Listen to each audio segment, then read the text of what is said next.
We're here to shut down the white supremacist Charles Murray. Is that right? Many people hate this man. They call Charles Murray dangerous. Why? Because he wrote this book, which includes research into IQ differences among different racial groups. Charles Murray, get out of town! By any means necessary, shut him down! But the activist's reflexive anger obscures the fact that Murray's not a white supremacist. He's a thoughtful researcher. He's published more than a dozen scholarly books. This one, The Pursuit of Happiness and Good Government, influenced the way I think about government. It's about how, as a young Peace Corps volunteer in Thailand, he saw how government aid made people dependent and even unhappy. They destroyed the ability of that village to run its own affairs. They weren't as united, didn't function as a community. I saw what government looks like from Bangkok and how it looks to the villager, and it's the same as in the United States. Where billions more is being spent on government welfare programs, and more Americans become dependent on government. Aren't you upset? I'm deeply depressed. No, it's worse than that. I don't see a way back out. So why are you smiling? Because what else am I going to do? Americans becoming dependent on government is the theme of Murray's best-selling book, Losing Ground. Losing Ground influenced presidents. The scholarly work of Charles Murray. Presidents from both parties. I think he did the country a great service. Bill Clinton then passed welfare reform. No one wants to change the welfare system as badly as those who are trapped in it. But today's activists ignore all Murray's work except for the bell curve. Murray, go away! Racist, sexist, anti-gay! These students at Vermont's expensive Middlebury College stopped Murray from speaking. They consider his ideas too dangerous to even let people hear them. I think it's important to hear what people like him say. We talked for more than an hour. Middlebury, what did you think? I was shocked. And I'm smiling because I was shocked but not scared, not, oh dear, what's going to happen? I'm standing up in front of the crowd, and they're all chanting and chanting and chanting, but I don't really think that anybody's going to rush the stage, and they didn't. And so that was a situation I'd been in before. I'd had protests and people chanting at speeches. What I did not have any other time after we left the stage and went down to stream my speech in a little studio were people banging on the walls and trying to get into the room, trying to get through the door. And all at once I said, this is no fun. And then the day ended with us walking out to go to the car. By we, I mean Bill Berger, who was one of the administrators who was running the event, and Allison Stanger, the professor who was moderating my appearance. And we come out the door, and we have two security guys, Middlebury security guys, but just two. And there's a mob out there with some really big guys that didn't look like Middlebury students to me, who are standing between us and where we have to go. And you suddenly realized you didn't have the option of just standing there or going back in the building, which would have been craven. So we just pushed ahead. And at that point, I remember saying to myself, do not fall down. Do not go to the ground, because that felt like a really bad idea. What might have happened? They're not going to trample you. I had the feeling that group just might. But remember, Allison Stanger's holding on to my elbow, not to protect herself. She's protecting me. She's leading. And she gets a concussion and strained tendons when somebody bangs into her from one direction and somebody had grabbed onto her hair from another direction. So for her, it was no fun at all. And in fact, she couldn't teach for the rest of the term because of the concussion. They're that angry at you because you're perpetuating racism. These kids had never read a word of anything I'd ever written. So it was a ginned up phenomenon that also hit a lot of other people on the right who tried to talk at colleges. My wife's theory, and I think she's right, is they want a way to get at Trump, and anybody on the right is sort of their way of expressing their anger at what's going on. So I'm not at all sure it was specifically focused on the work of Charles Murray. I think it's Charles Murray as portrayed by the Southern Poverty Law Center that they were going after. The Southern Poverty Law Center calls you a white nationalist.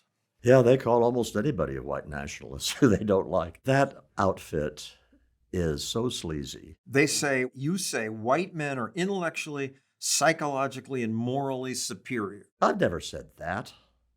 I've never said anything remotely like that.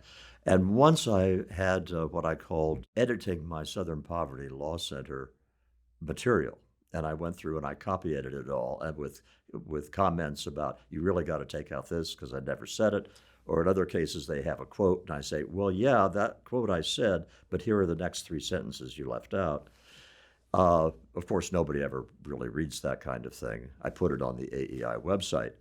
But the fact is that you have people at the Southern Poverty Law Center who are willing to lie and pull out of context, and they would be laughable, except they get so much attention. And you think the kids read what the Southern Poverty Law Center writes? You know, I'd like to have a better grip on who it is that communicates all this stuff. But obviously, about a variety of people, and I'm one of them, the caption for me is, he believes blacks are genetically inferior to whites. The students, they don't feel any obligation to investigate this. They just take it as... Do you believe that blacks are intellectually inferior? I bridle at the word inferior. Yeah, what do I believe? In the same sense that I believe that the Battle of Gettysburg occurred, it is that if you give mental tests to a representative sample of whites and a representative sample of blacks, that there will be about a 1 standard deviation difference, which amounts to about 15 IQ points between those scores. To then translate that into people being inferior and superior is idiotic. Are you really under the impression that someone who has an IQ that's 20 points lower than yours feels inferior to you? I know lots of people out near my home in rural Maryland who I'm sure of 2 things. One, they can do all sorts of things that are really important to my life that I can't do, such as fix the plumbing, get my electrical circuits working correctly. I'd be stuck if they weren't around. And the second thing is, I am quite confident that they don't look at me and think that they are inferior to me in any way. I am somewhat different than them in my skill set and in my lifestyle and things like that. So what? You don't think they look at you and say, oh, he's incompetent. These intellectuals can't do anything. Oh, of course they say that. But of course they're being accurate when they say that. That when they look at me and they roll their eyes when I'm so happy that they've come out and fixed something that if I were a competent male, I could have fixed myself. But they don't think of that as being anything more than a quirk. Suppose that they would have trouble doing advanced calculus. So what, in terms of evaluating them as a human being? This all starts with your book, The Bell Curve. These are the bell curves, the distribution of IQ. And whites are, as you say, a standard deviation ahead. But I'm told the tests are biased. Well, that falls in the category of this huge gap between what is known scientifically and what the elite conventional wisdom is. Because you're right, the elite conventional wisdom is the tests are biased. That has been studied to a fare thee well. And I'm not talking about 6 studies say that they are biased and 10 studies say that they aren't. I say I can point to 100 studies that were unable to find any evidence of bias versus virtually none that have any empirical reason for saying they're biased. You stand by it today. Blacks, on average, have a lower IQ? Blacks, on average, have a lower IQ than whites. East Asians, on average, have a higher IQ than whites. Ashkenazi Jews have higher IQs than Gentile whites. If you take a hierarchy of groups and their mean IQs, whites are not at the top. We are probably number 3 or number 4. The New York Times Magazine's response to this is to call you the most dangerous conservative. You said you were surprised how fierce the attacks were. Why were you surprised? Well, this just goes to show how out of touch I was when we were writing it. By the way, people who haven't read The Bell Curve should understand we're talking about chapter 13. So what went on in the 12 preceding chapters? The 12 preceding chapters were talking about the role of IQ in all sorts of outcomes in life, from income to education to child rearing and so forth. And we said at the beginning of all those chapters, so that we can sort of take the whole race issue out of the conversation, let's just look at a sample of non-Latino whites. And here's why IQ is important. Okay, so we get to chapter 13. I thought Dick Herrnstein, my co-author, and I did a beautiful job on that chapter. I thought we said to the reader, people run screaming from the room if you talk about black and white differences in IQ, and actually there's no reason to do that. You can look at all the facts squarely in the face, and this is not something that should cause you to lose sleep at night. It's not a big deal. Why is it not a big deal? Because you judge other people as individuals, not as members of groups in supposedly this society. That is the ideal. And if we sit down across from each other and you are black, I can't assume that you're not as smart as I am. And if you sit down across from me and you're Asian, I can't assume that I'm not as smart as you are. I've got to talk to you and deal with you as an individual. And if you do that, group means in something like IQ are just as meaningless as group means in something like fast twitch muscles, which accounts for the fact that I don't think there's been a white winner of the 100-yard dash in the Olympics for a zillion years. Not quite literally that, but close. You don't judge people by what color they are in the starting block of the race. You judge them by how it ends up. And if you treat people as individuals, most of the problems go away. But it's generally forbidden to even talk about, let alone study, racial differences. And the sprinters are a good example. You were quoted saying you thought people would say, it's about time we're talking about these issues that have been swept under the rug. Yep. And I interviewed you for 2020 and thought, yeah, we ought to discuss these issues because people whisper about them, and that's not good. And they think it's a lot worse than it is. However, I had to revisit this just a couple of years ago after the Black Lives Matter thing. And the most recent book I wrote was called Facing Reality. And it was 2 truths about race in America, and having to do with crime rates and having to do with IQ. And the reason I felt compelled to do that was it is not the case that thousands of black men are being shot by cops at random. In fact, the numbers are, you're talking very small numbers. And if they say, oh, but more blacks are shot than whites, people have got to come to grips with the fact that the people who are committing the crimes, there's a racial differential.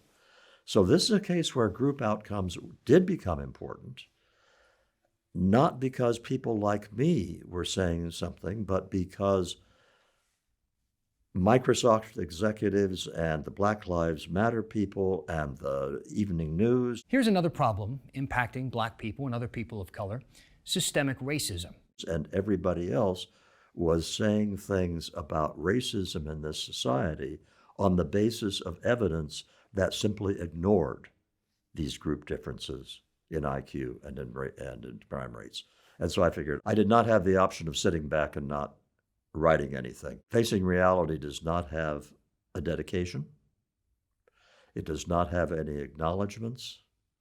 I wanted to keep my friends and colleagues as segregated from any identification with this as I could, because I thought that book would raise a ruckus. It didn't. When I talked to you for 2020, much like we are now, I thought in the 15 minutes at the time we had for stories on 2020, we might have a serious discussion. But then I was disappointed. They decided, no, we can't, even then, long before Black Lives Matter, we don't want to put this on. And I reluctantly called you and told you, expecting you to be very upset, because we have had a big audience then. But you just said, it's just as well. This doesn't make anyone happy. And it wasn't the point of the book. The point of the book, of the bell curve, was that IQ has become really important in explaining a variety of phenomena in this country. A theme I return to in Coming Apart 20-odd years later, because a lot of the polarization and the segregation and the elite attitudes toward things have been driven by the way that over the course of the 20th century, the whole social structure of the United States has been affected by the increasing importance of IQ in the economy. That's the point. And it's more important now because it's worth a lot more money to be really smart now than it used to be. If you go back to the 1920s and you're a lawyer, you're probably making a good income. In the town you live in, you're in the upper middle class, but you aren't rich because you can charge lawyers fees for doing wills and minor legal things. If you have exactly the same level of ability as a lawyer now, if you are doing multinational deals, you can be worth a commission of millions of dollars putting together these extremely complex things. That happened not just in the law, it happened in advertising, it happened in the IT industry, obviously. And people have gotten rich because they have high IQ in a way now that didn't happen in 1900. Another aspect of it is that, guess what? You had an elite that was increasingly convinced of its own superiority. Because I will tell you set of people who really do think that having a high IQ is a big deal in terms of your human worth are people with really high IQs, especially in academia. And when they get up in the morning, they're comparing themselves to their colleagues. Am I as smart as that guy? And they really do look down on people who aren't as smart as they are. And that attitude of looking down at the yokels is palpable now in a way that in 1950 would not have happened, because it was the moral center and the spine of the country was seen in ordinary people, and we called these intellectuals long hairs, and they were kind of objects of ridicule and fun. And that flipped. So that's just a couple of examples of why this is so important to what's gone on. I only read The Bell Curve, and it wasn't easy because I was influenced by your previous work in Pursuit of Happiness and Good Government. This was jaw-dropping for me. I'd been a consumer reporter. I was starting to look at the government's solutions I was advocating. I discovered your book and thought, oh my God, this is it. This explains so much I haven't understood before. And one example, you write about your time with the Peace Corps in Thailand. Tell us about that. Well, you are referring to my own favorite of my books, In Pursuit. Good. And basically, John, I've been in the tank for you ever since you first told me that you liked that book, because I like it too, and it's not well known at all. And this is why I quit my job back in 1979, a good job. I was chief scientist of a good-sized research company, because I wanted to explore the relationship of human happiness, human flourishing, if you want to call it that, to policy. And that's the book I wanted to write. The basic idea of In Pursuit is as follows. Human flourishing, human happiness defined pretty much as Aristotle defined it, namely lasting and justified satisfaction with life as a whole. And a quick example of why this is relevant to policy. think in terms of the basic human need for respect and self-respect. I think that is a built-in, hardwired human need. I think we all want to achieve self-respect.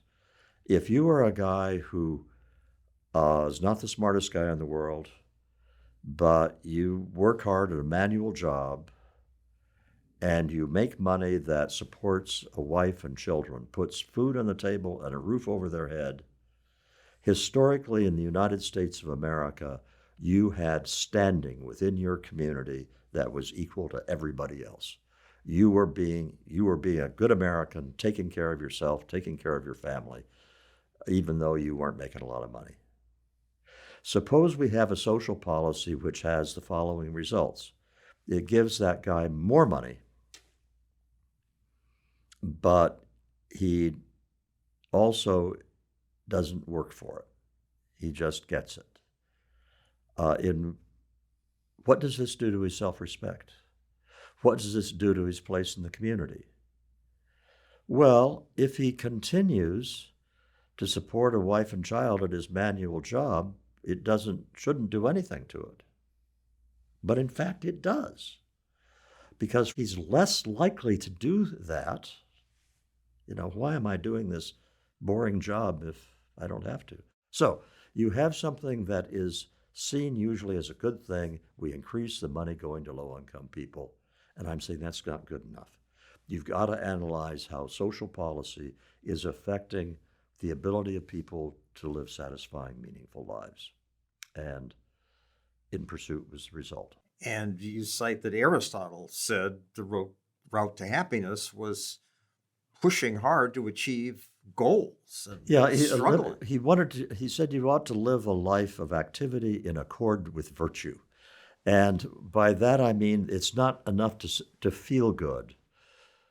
You can feel good with drugs. You have to have a justified reason for feeling good, and you don't have that with drugs. And also Aristotle said something that I think is so profound about human enjoyment. Human beings enjoy the exercise of their realized capacities. Why is it that J.K. Rowling still writes books? She has zero financial incentive to write books. She is exercising her realized abilities. On a much lesser scale, why do I continue to write books? Why do I continue to make videos? That's what I'm good at. No, I don't consider I'm exercising my realized capabilities now, John. You are. I'm not. I'm exercising my realized abilities when I'm sitting in front of that computer monitor, staring at it, typing for a minute, erasing it, going back and doing it again. And I enjoy that. That's true up and down the line. A cabinet maker gets the same kind of satisfaction. And that's at the core. You want a society in which people are given lots and lots of opportunities and incentives to learn how to do something well that they love doing. And in Pursuit of Happiness and Good Government, you write about a model village, the pride of the government in Thailand. Cascade of projects, a fish pond, a new school building, cotton growing project, and a health clinic. Yeah, and he was well-meaning. I knew him. I talked to him. But he sort of looked upon the villagers as these objects that he was trying to help. And the village before he... Much like our government does for us now. Well, that's why the process of being in Thailand had such a profound effect on me. I saw what government looks like from Bangkok and how it looks to the villager, and it's the same as in the United States, the way government looks from Washington, D.C., versus the way it looks out in a little town in Maryland where I live. What they did when they came in there was they destroyed the ability of that village to run its own affairs. And that made a huge difference in the quality of life, in that village. And that is really, in microcosm, the story of what's happened in the United States. The villagers said plainly that life in this model village got worse. Yep, they weren't as happy as they used to be. They weren't as united. They weren't didn't function as a community. They didn't function as families as they had before.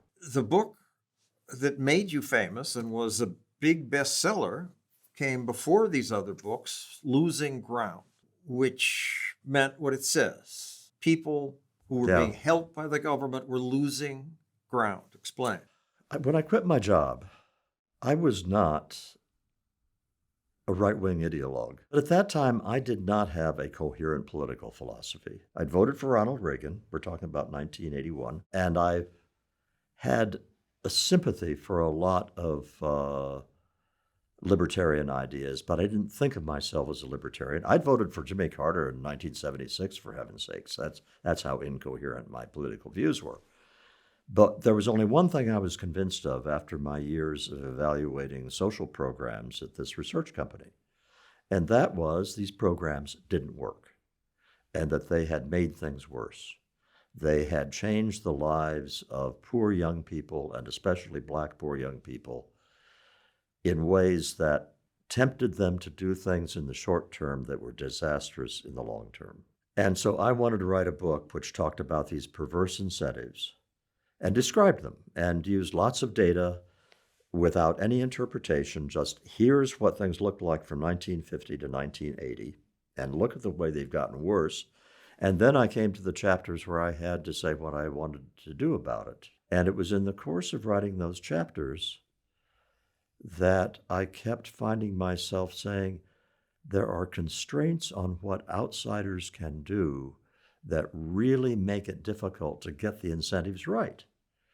And I'd also read Robert Nozick by that time, the brilliant libertarian philosopher. And by the time I finished the last parts of Losing Ground, much to my surprise, I found I was a libertarian. Because government solutions rarely work. Yeah, I could think of thought experiments of policies that would work. For example, I had a thought experiment saying, well, suppose that we got rid of welfare altogether. Everything, lock, stock, and barrel. And I went through all of the changes in the calculations this would make of women in their expectations of men, the changes it would make in the behavior of men, the variety of other social feedback loops that would be triggered. But of course, we're never going to get rid of the system. And I could think of, guess what? Suppose we gave poor parents the money to send their children to schools of their choice. I went through in my mind and on paper, all of the good things would happen. But of course, that at that time was impractical as well. In Losing Ground, you have this chart pointing out the sharply rising government expenditures addressing poverty. In that chart, you can see it had tilted upward, the line, in 1960 to 65, but then it starts to go steep. And guess when it gets even steeper? 1970 to 75, which are the years of Richard Nixon and of Gerald Ford. What happened? Republicans increased spending on these programs too. It's only in recent years that I have understood how that was able to happen and why it hadn't happened before. Why? Because in 1937, the Supreme Court said that we, the Supreme Court, consciously, explicitly, are going to say that we're siding with Alexander Hamilton in interpreting the phrase general welfare. It took the leash off. Until that decision, the government had stuck pretty close to the list of things in the Constitution that Congress was permitted to legislate on.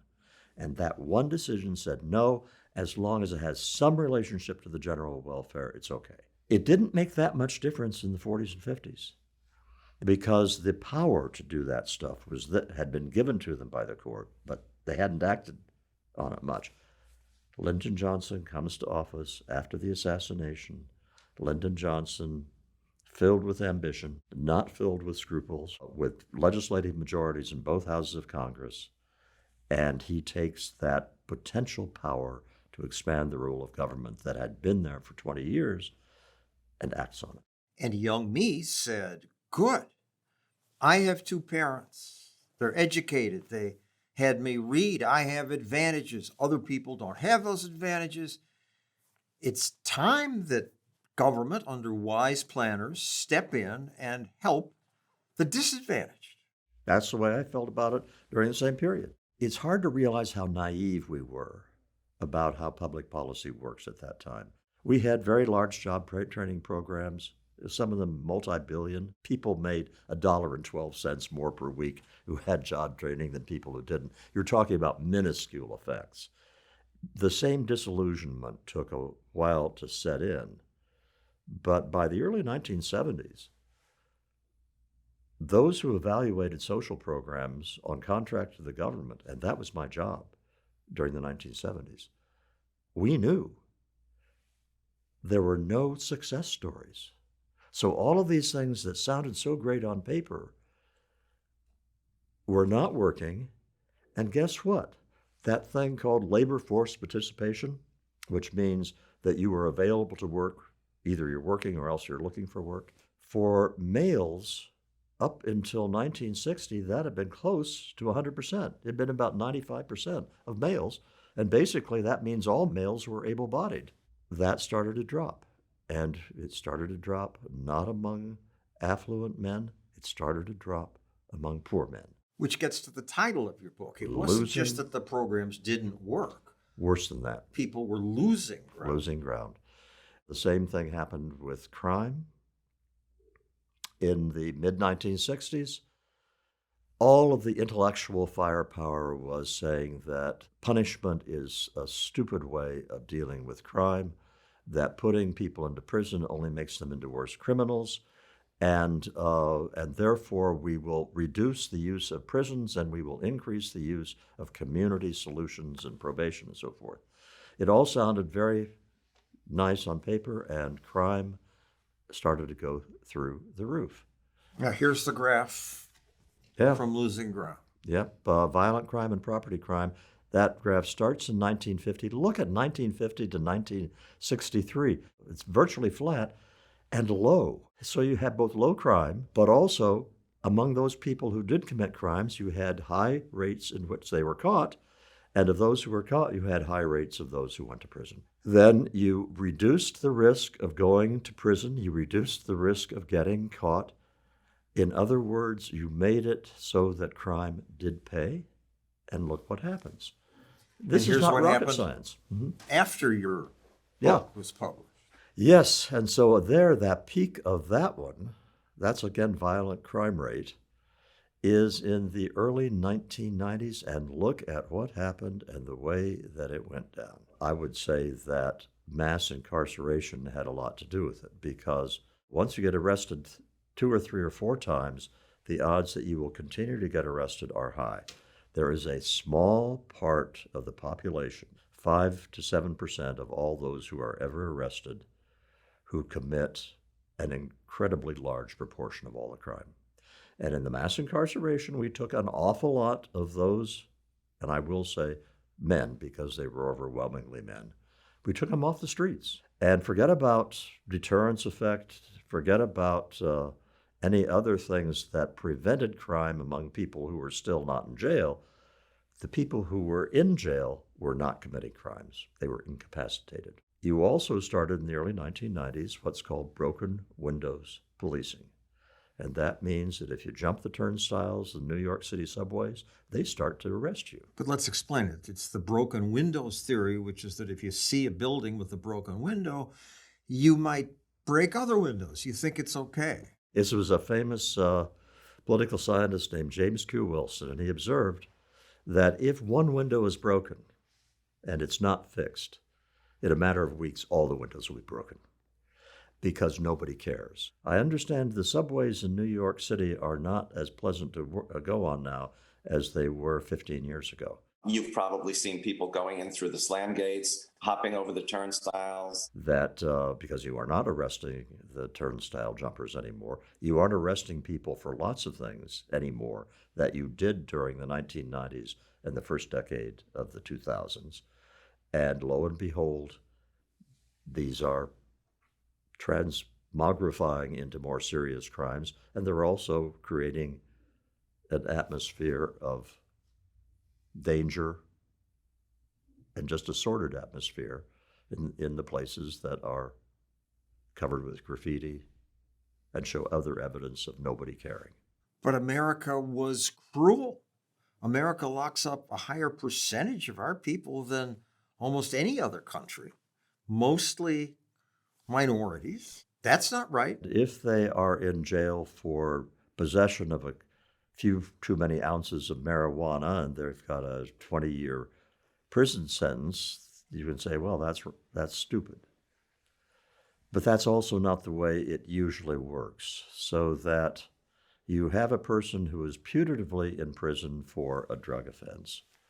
It turns out that he was actually arrested for repeated robberies, but this got plea bargained down, so that instead of taking him to court for the repeated robberies, they were going to sentence him on the drug charge. When you look at what these guys had done to get put in prison, there are very few minor offenders who end up in prison. Now, should we expect the racial composition of the prisoners to reflect the general population? No, we should expect it to reflect the population of people who are committing crimes. And because of that, yes, you have an awful lot of blacks in prison, you have a lot of Latinos in prison, you have almost no Asians in prison. They're a minority, right? But they just don't commit crimes, and so very, very seldom go to prison. The composition of the prison population is not disproportionate to the crime rates of the different racial groups. So America just has more criminals? The same story is effectively true in Europe as well. The racial composition of the prison populations show the same profile they do in the United States. So back to losing ground. This happens because kids don't have two parents or a father in the home? That is a major factor. Clearly, the rise in crime that occurred in the 1960s and 70s and 80s, the cause was not genetic. Genes don't change in populations over a course of 15 or 20 years.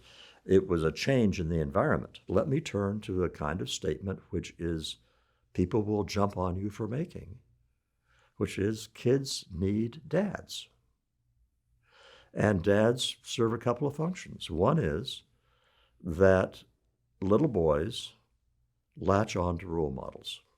To some extent, little girls do too, but it's a stronger trait in boys. Boys look up to who's the male that I'm going to imitate. And I think those who are watching who are the parents of little boys and of little girls both have noticed the degree to which the little boy looks at the dad from a very young age, and he's obviously saying, okay, so this is how a guy is supposed to behave.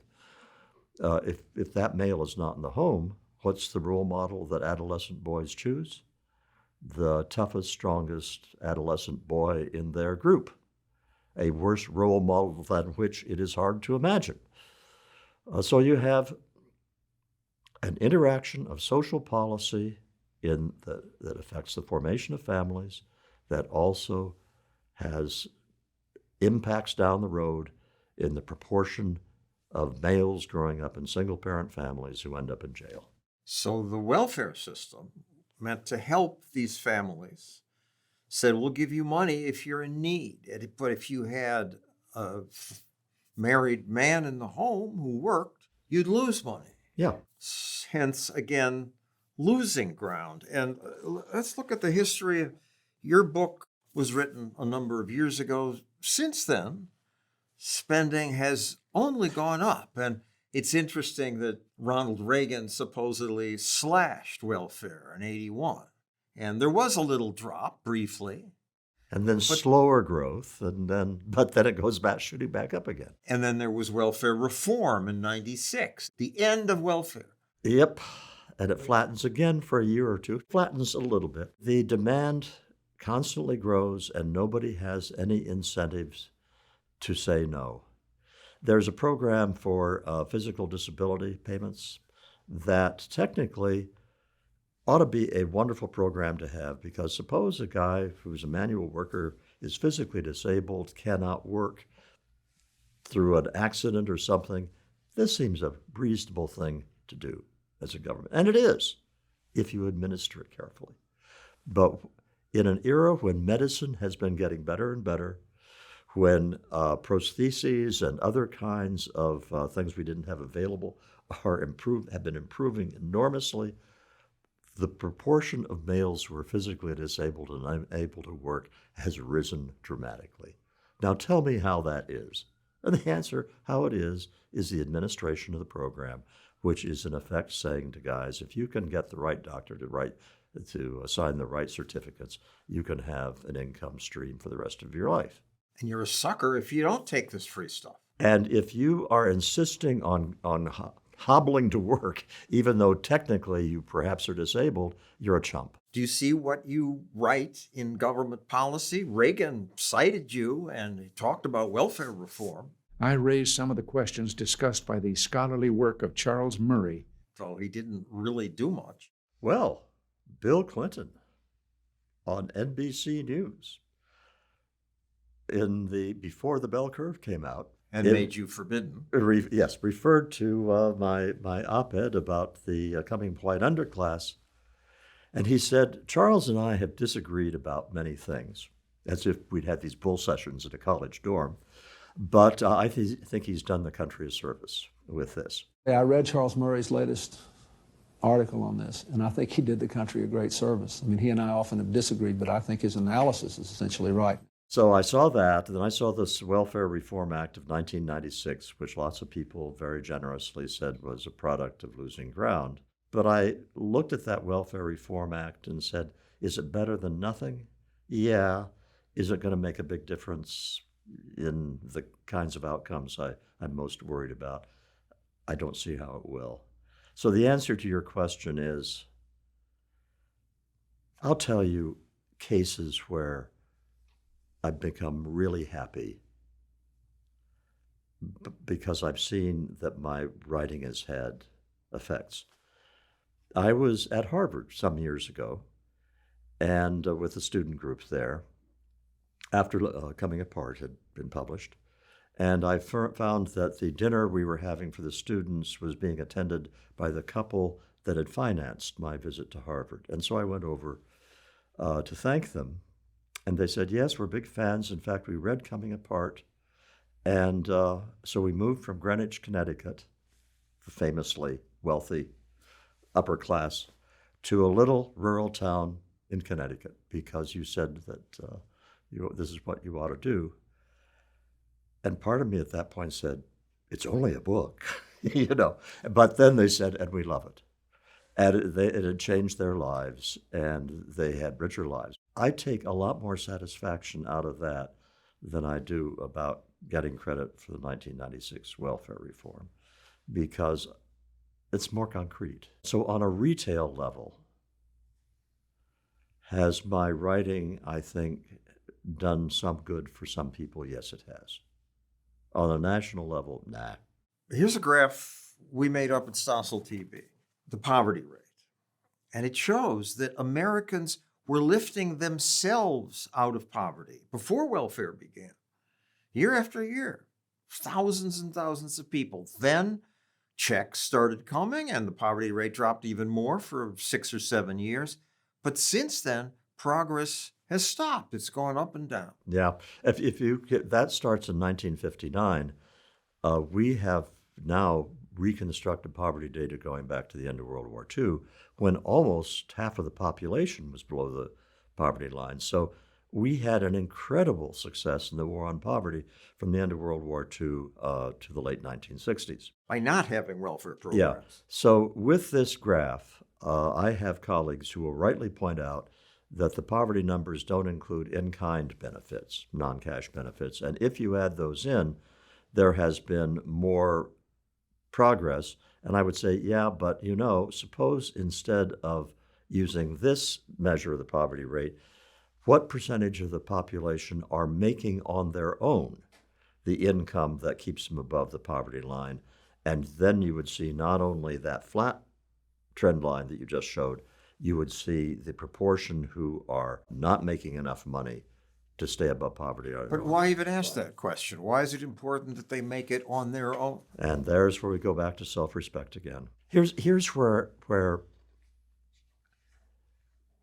social class makes a difference.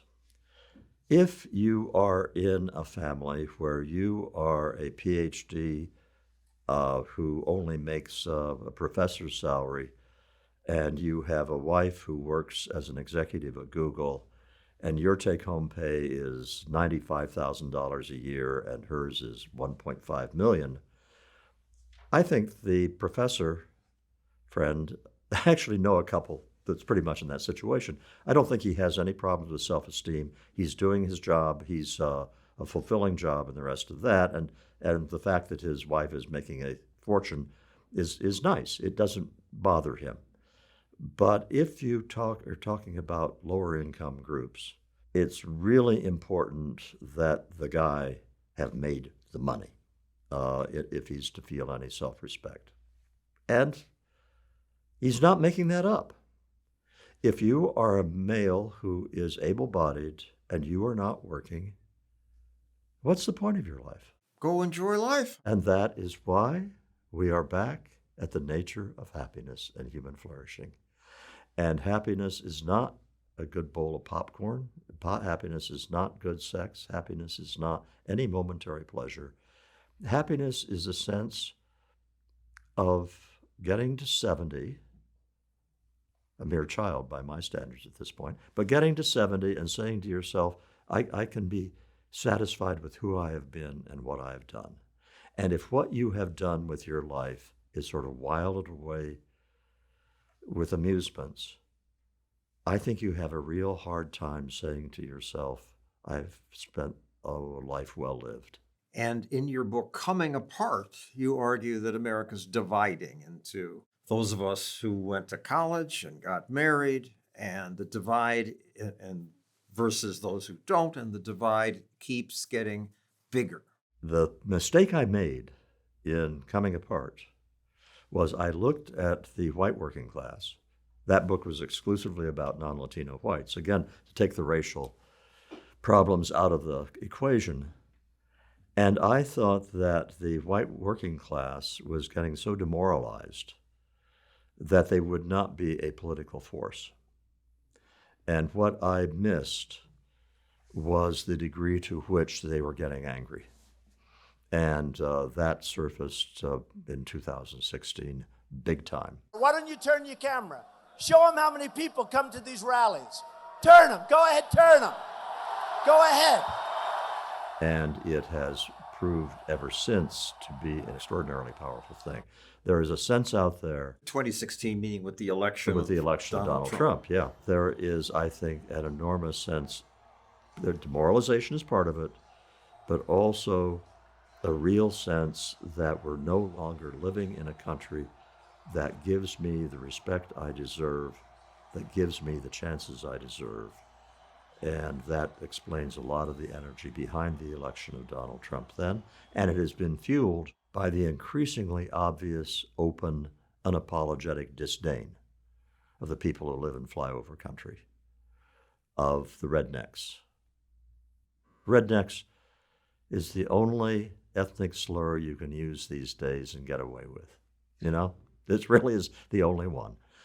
And this is not lost on ordinary Americans, and it's not just the white working class, it's increasingly the black working class, it's not just the working class, it's also increasingly the middle class, who look at the people who are running the country and say, we don't know these people, we don't recognize them as having the same values, the same patriotism, the same devotion to the country that we do.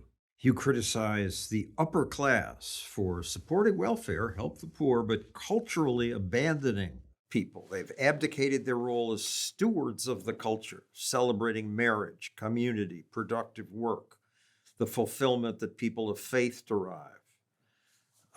Celebrating doesn't mean passing laws, it means talking about it. And they don't have to go out and stand in a soapbox.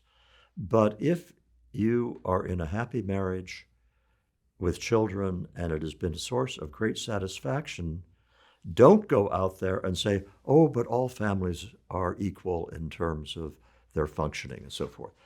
You don't have to demonize single mothers. You can acknowledge there are lots of single mothers doing a heroic job, but they are doing it under very difficult circumstances. There's nothing wrong with saying, you know what, it's really good for the kids if they're born into a married family, and the married family really is the way to go. They don't say that. They go out of their way to say, no, no, no. It's almost as if the elite wants to keep the good stuff for itself. And we, more affluent people who go to college, are behaving in the ways you advocate. We do tend to get married. We do tend to work. Yes, and that's been true since the 1980s. And that's the coming apart you're talking about. And we marry somebody else who does. In 1993, I wrote an op-ed titled The Coming White Underclass. And at that time, the out-of-wedlock birth ratio for whites was about 22-23%. And I said, guess what? Whites are now approaching the same level that blacks were back in the early 1960s when Daniel Patrick Moynihan wrote about the breakdown of the black family. And I said, what we have coming down the road is a white underclass. And it became obvious that these births were concentrated among low-income whites. And in a way, what I talked about in Coming Apart was the realization of that prediction. It wasn't that we had a coming white underclass, we had a white underclass. But it would be arrogant for affluent white people to preach to poorer people. The sign of a vibrant, growing civilization, according to many historians, is a confident upper class, confident in its own values, and one that openly says, okay, this is the way up people ought to live in this society. The Victorian British, classic example. The Victorians basically socialized the entire English population into Victorian middle-class values, and as a result, when London was urbanizing at an unprecedented rate, the crime rate did not go up. Unheard of to have that kind of level of urbanization and no increase in crime, but it was the Victorians who had successfully passed on their values. In the United States, the upper class feels guilty. They feel arrogant and look down on those who aren't part of the upper class, but they also have a sense of guilt about their being there and other people not being there. It's very dysfunctional. While you've called yourself a libertarian today and you wrote a book, What It Means to Be a Libertarian, on Twitter recently you wrote, you're no longer a libertarian. I call myself a Madisonian now. Nobody knows what that means. I know. I'm not in the business of mass marketing anything. And Madisonian now captures my evolved attitude. I think libertarian solutions are entirely compatible with vibrant families and communities. In fact, I think they are the way to achieve vibrant families and community.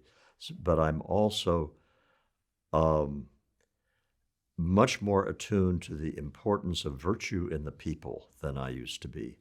By virtue in the people, I'm borrowing the language of the founders, who said this Constitution will not work except for moral and religious people.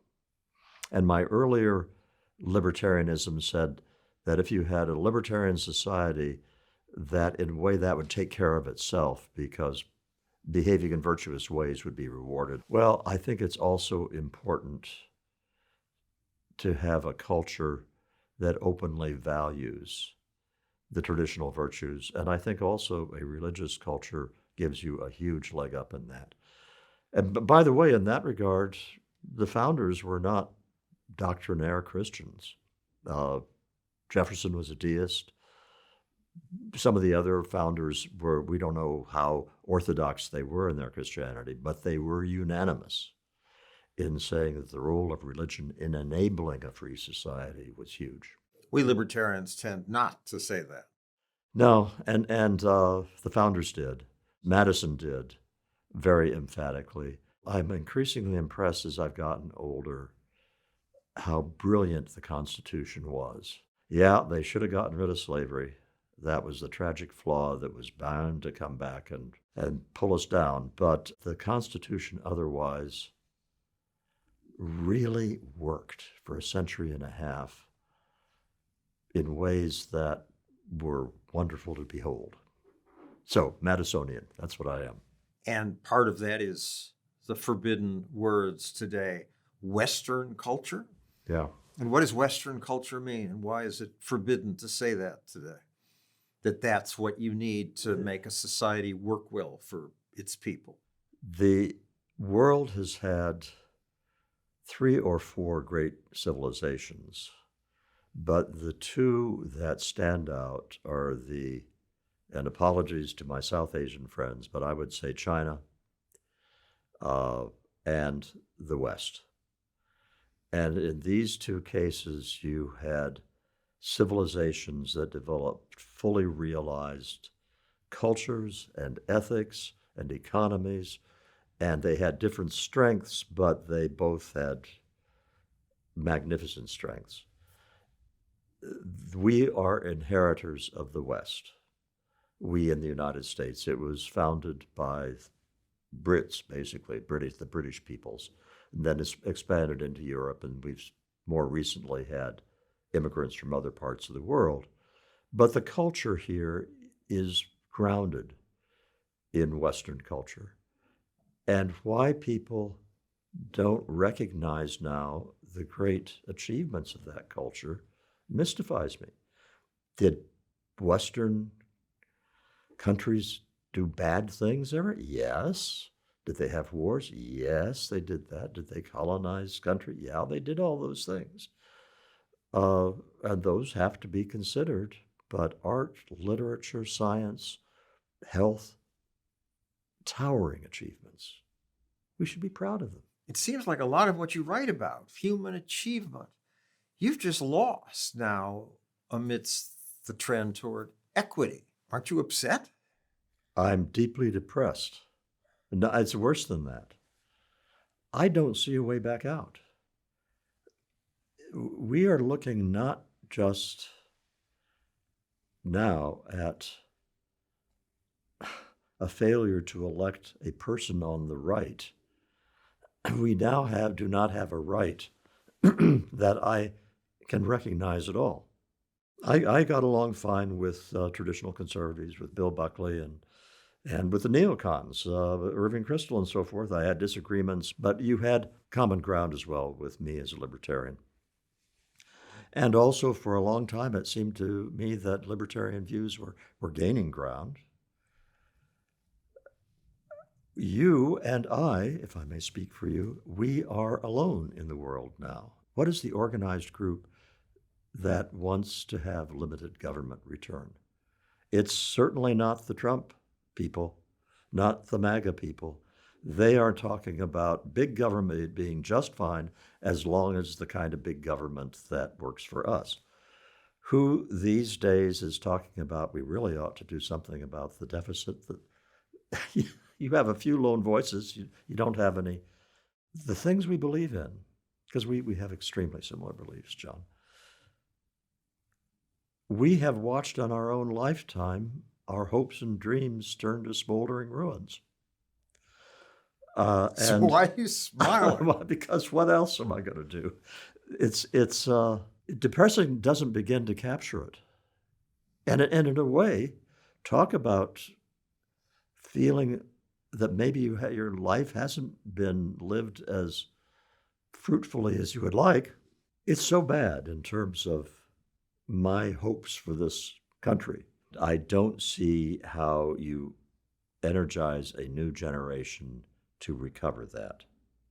The good news is that old people are habitually too pessimistic.